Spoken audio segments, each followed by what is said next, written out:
I am not throwing away my shot. I am not throwing away my shot. Hey, yo, I'm just like my country. I'm young, scrappy, and hungry, and I'm not throwing away my shot. I'ma get a scholarship. Live from EZK Studios in Evansville, Kentucky. It's time for the EZK Show. Tonight we break down this News 9. Your host, Darcy, a lazy reviewer. Woo! Yeah, all right. So, welcome to episode 33 of the EZK Show. I am Darth Easy. I'm Rainy Cage, I don't believe it. not lazy reviewer. I'm glad, but A different style of review has taken over my channel. I think it's more every review you say, well, time for a lazy review. Time for a lazy review. My last two ones, I haven't said that. I'm making it a point to not say You said lazy last, review You said the anymore. last video, so Oh, well, that I watched. maybe I did on the Dog Days one. Is that Yeah. the one you're talking about? You're Yeah. like, time for a lazy review. I'm waiting on something, so here we go. Yeah. All right, so let's begin with our first news story. Our first news story is we have Overlord trailer. What'd you think about this? Look weird, but kind of cool. Mm-hmm. I mean, it looked like something I'd definitely check out. Like, originally there was a bunch of rumors that this was supposed to be a Cloverfield movie, but then now JJ says, no, it's on its own, separate thing, which is kind of good. Cause, Might be a good thing. yeah. But, yeah, it looks kind of cool. We're in, what, is it World War I or World War II? I done forgot now. It's World War II. Yeah. Because there's Nazis. That's right. Yeah, and they're, like, experimenting on people and accidentally make zombies. Or maybe purposely make zombies. That reminds me of a joke from Legends of Tomorrow whenever they're in World War I and Mick with the fire guy's like, die, Nazis! And they're like, they're not Nazis, Mick. They're not Nazis. But, yeah, it could be good, could be terrible. So I like the music in the trailer. And You didn't like it it? doesn't fit the time period. Oh, well, I mean, it was kind of cool. It had, like, a little hard rock. Yeah, it just doesn't fit the theme, the trailer and everything. I don't know. The time period and everything. You know how I feel about music and stuff. Well, I don't know. It'll be worth checking out. When's it come out? October? Okay, Or sounds about right. I think October, November. So, all right. Moving on, we had James Gunn. He's out. He is out. Well, Get out. officially. As Guardians of the Galaxy 3 director. What do you think about this news story? I think that I don't really care really that much because unlike most people, I don't love Guardians. Like, I think it's okay. But I will say Guardians has like a James Gunn feel to it, and it'll probably be weird if they get a new director and he completely changes it, but I just don't think that's going to happen. They're going to use this script. They're probably going to go get somebody weird like a Taika Waititi or That's who I think. I actually think Taika Waititi, Guardians of the Galaxy, from what they've set up, would make me like the movie more because, you know, Thor Ragnarok was it intentionally tried to make a comedy. Second Guardians of the Galaxy movie just didn't do it for me, and a lot of that for me was to deal with James Gunn as the director. That's not the reason he's out as Guardians. No, because the movie's made a lot of money. It's because of comments he's made, and Marvel apparently wants to keep him. Kevin Feige wants to keep him, really. Well, over the weekend there was pictures that leaked of him at a pedophile-themed party, and I think that was the final nail in the coffin. Yeah, I think yesterday Disney was like, "Yeah, he's not coming back." So yeah, I don't think he needs to come back anyway. So I mean, he'll still be down as a writer. Yeah, and I bet Guardians of the Galaxy will probably get pushed back, and they'll probably move something up from there because I think it's supposed to come out 2020. Yeah.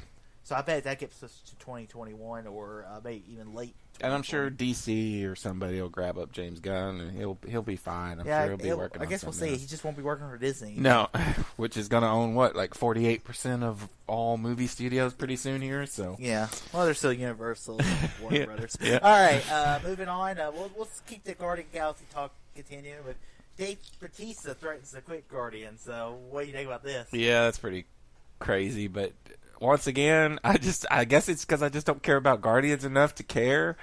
And Drax, especially in Guardians 2, was really not that important of a character. He's just a joke machine. And then I just watched Avengers again, and, you know, he has a moment in Avengers. I like what they did with the Guardians in. Yeah, the Guardians. The Guardians was the best Guardians movie I've seen since the first movie. It's just like I mean, that was the thing about Infinity War was like Doctor Strange. I didn't really care for Doctor Strange in Doctor Strange. But I like Doctor Strange in Infinity War. I thought he was better fleshed out in that movie. But I don't know. I mean, there's so many Guardians of the Galaxy they can pull from the comics that when Dave Bautista says, "Yeah, I'm not coming back unless James Gunn comes back," I'm like, "Well, bye." Yeah, I mean, like, who cares? I mean, they could, like you said, get another Guardian. He could just be off doing something else. Or... I think a lot of it is he feels like he owes James Gunn because he took a chance on him. No one really did before him, and then he got other roles like he was in Spectre, he was in Blade Runner 2049. So that was an awesome role for him. Yeah, I've heard that Dave Bautista is kind of like this though. He kind of likes to put his foot in the sand and be like, or draw a line and be like when he in his wrestling career, supposedly he was like this too. Like, he wants it his way or he walks. So there's probably a very good possibility that he could be. I mean, Disney is going to use the script, so that was his one thing that he said he would for sure quit if they didn't use James Gunn's script. So I still think there's a good possibility he could not be in Guardians 3. But once again, oh well. All right, moving on to the theme of the week. Hamilton's headed to the theaters, baby. Woo! I mean, I'm all about a cool musical. I don't really know what Hamilton is or anything, but I've heard enough to know that this would probably be something I'd be interested in watching. Listen to the soundtrack sometime. It's a good soundtrack. If you like hip hop, you like history, you like. I like that song we just played. Yeah. So you should just one day when you're just lazy at work or doing stuff at work, just fire up some Hamilton. I mean, this is exciting seeing the original cast playing Lin-Manuel Miranda is really hot right now. I mean, he did the music for Moana, which is a movie you loved. He's doing Mary Poppins Returns. He's supposed to be directing a movie sometime in a year or two. So Lin-Manuel Miranda is just his product is just hot right now. And this is just they went and filmed the play, and they're going to play. Yeah, they filmed it whenever they originally did it, and then apparently they were just trying to get the distribution to put it in theaters. I'll go check it out. And this would get Middle America because Hamilton's. I mean, a lot of people know what Hamilton is, and not everyone can make it to Broadway or LA shows or Chicago shows to go see it. So and be cool to see it. And I've seen like I said, I've seen videos of it, and I would love to go see it. So yeah. So that's the Hamilton news. So let's move on to the mid-90s trailer. What do you think about this? Oh yeah, Jonah Hill directing it. Is this Jonah Hill's first directing? I'm pretty sure. At first I was like, I'm not feeling this, but the more I kept watching it, I was like, I'd probably check it out. I don't know if I'd go to the theaters and see it. It has a very indie feel to it, but it's interesting. It's gonna take. It seemed like it was really focusing on like the skate culture and kids in that of the '90s, kids growing up in the '90s. But I don't more on the harder edge of things. Like it's not something I'm gonna relate to because I wasn't out, roaming the streets. Maybe the punching my brother in the face thing that was in the trailer. Maybe that would. I could relate to that. I didn't really grow up in the '90s. I was there. yeah. But I'm more of a 2000s kid. Yeah. I mean, it looked okay. Yeah. I mean, it's just, it's always interesting to see these directors. Jonah Hill's gone through, it's a very interesting career. He started out in, comedy, Superbad, and then he went to the more dramatic stuff with Moneyball and Wolf of Wall Street. And he's a funny guy, and it's cool to see him go into more of a creative point of view. And, we're always looking for the next, the guy from The Office. We're looking for the next Ben Affleck directors. So, actor turned director, next Clint Eastwood's. So, this could be an interesting shot. Because we also have, Bradley Cooper this year doing Star Wars Born. So that could be good. Every time I see that trailer, I'm like... I saw it yesterday at the theater. Yeah, I did too. I was like, oh yeah! I don't want to see another trailer. That's good. No, that's good too, yeah. Yeah, I don't need a new trailer for that. Just I see the same trailer and I just keep thinking, man, this looks like it's going to be a good movie. Yeah, or it's Oscar bait. Yeah, that's true. It could be the definition of Oscar bait. But yeah, I can't think of what's his name's name that you said, and that's what's stuck in my head. Jim from The Office. Yeah. But yeah. He wants to say Aronofsky. It's not that. No. Anyway. He's married to Emily Blunt. Yep. Anyways, it doesn't matter. All right, now we're moving on to your favorite trailer, Venom. No. Gosh, a turd in the wind. It's going to stick with me forever. A turd in the wind. His last line of the movie. No, this trailer looks god-awful. There's just no sweet talking it anymore.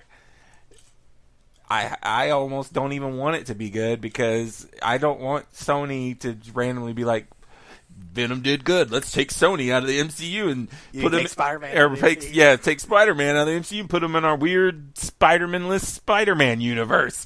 But the trailer, the CG looked rough to me. You couldn't understand his accent in the movie was so weird. He's like, I'm a reporter. Okay, you're exaggerating. No, it sounded weird. He sounded weird. First off, go watch Screen Junkies. I made Tyler watch this. Go watch the Screen Junkies review of that second trailer. It is hilarious. Tom Hardy is known for doing weird accents. Yeah. It's like, this dog is old. This dog is no. I mean, he's known for doing weird voices in movies. Well, he's got a weird one in this. And, I mean, here's the thing. The trailers aren't selling the movie. It's true. So, really, this movie could be better than what we think. So, we don't really have anything to base it on. You still got faith in it? Well, Edge of Tomorrow had some of the worst movie trailers I've ever seen, and the movie was actually really good. I tell you what, I probably will still go see this movie opening night, but I have maybe not. Zero faith in it right now. They keep doing this stupid thing where they're not releasing Rotten Tomato scores right before. Oh yeah, yeah, that's true too. So, yeah, I mean we'll see, but like I said, I am not expecting much from this movie. None of the trailers, from the very first one where they didn't even show Venom, to now this one where it's just a big OCG mess of gobbledygook. That last scene, you can't even understand what he says except for a turd in the wind. So, we'll see. All right, moving on. We have everyone's favorite movie-going advertisement business, MoviePass. Oh, gosh. What the fuck?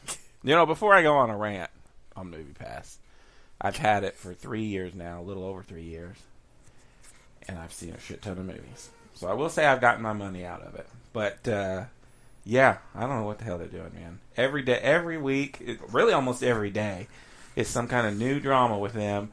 I canceled them, then I uncanceled them because they said they were going to do the 3 movies a month, and I thought, well, that's pretty good because I'd already switched to Cinema, and I was like, oh, I can keep MoviePass, and I have 2 MoviePasses actually, and I can keep one of my Cinemas, and then I'll get 9 movies for $35. I was like, that's about what I was paying before MoviePass dropped to the 10. But now they got this new policy where they're like, we're only going to show, they say 6, but really, we're only going to let you pick between 2 movies a day, and each day we're going to change the movie. That's what they've been doing this week. Like, so today's the Meg Day. If you don't want to see the Meg, well, too bad. You don't get to go see a movie. Tomorrow's the Black Klansman Day, and then the next day is... It's so stupid. No, I mean, some people like me, I only have 2 days off. And yeah. I'm only going to the movies 1 day a week because the movie theater, it's not really that convenient to go every day. So I'm not going to go every day to the damn theaters to go see a movie, and I'm not going to go, well, I'm going to go see Meg today. No, yeah. I'm not going to see Meg. That movie looks terrible. And the thing with MoviePass that pissed me off was the blackout when we went to go see Mission Impossible Fallout. I canceled it that day. I said, fuck this. I'm not paying $5 for surcharging. We're getting ready to surcharge it. Okay, we're going 3 movies a month. You should have probably done that a few months ago. Yep. Okay. They just change and now they're doing away with the ticket verification. Okay, great, but how long is that going to last? Yeah. And then why? If you don't have any money, why are you going to get rid of the thing that's supposedly, keep it? I don't know. They can't make up it's poorly run. The CEO needs to get on down the road. Yeah, or somebody needs to buy them. I just wish Apple or some big company, Amazon, would just buy this company and fix it. That's what I want. Or the other option would be for the movie theaters to come up with their own plans, like AMC's plan is great. But something needs to happen. I'm holding on to MoviePass right now because right now I'm like, screw MoviePass.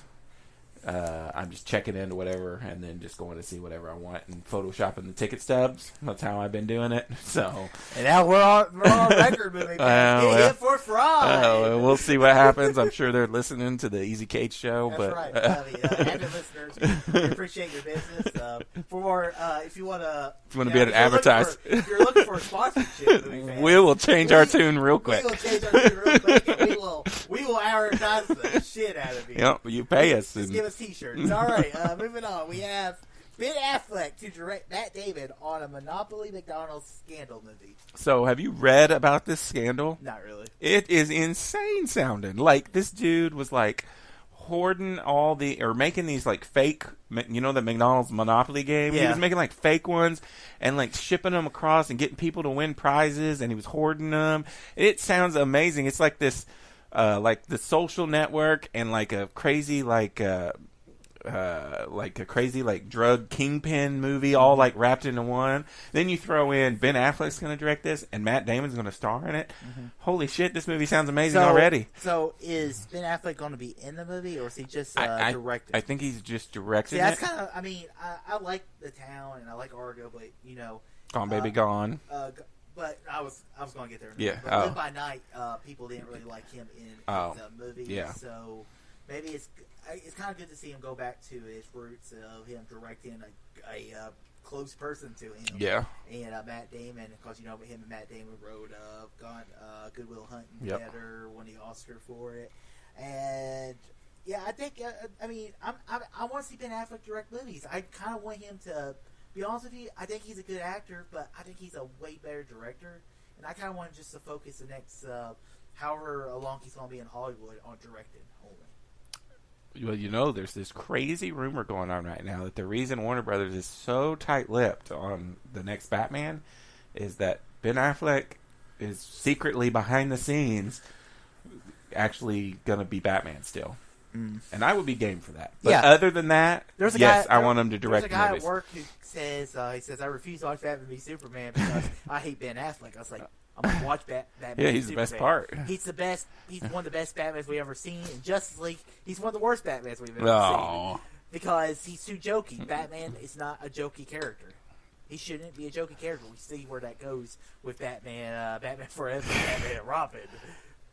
But I do want to see him make a comeback as director. I still haven't seen Live by Night, but I kind of want to see it, just watch to see what it's like. But because Gone Baby Gone, The Town, Argo are all great movies, like you said. Mm-hmm. So he hasn't made he's 3 for 4. Yeah.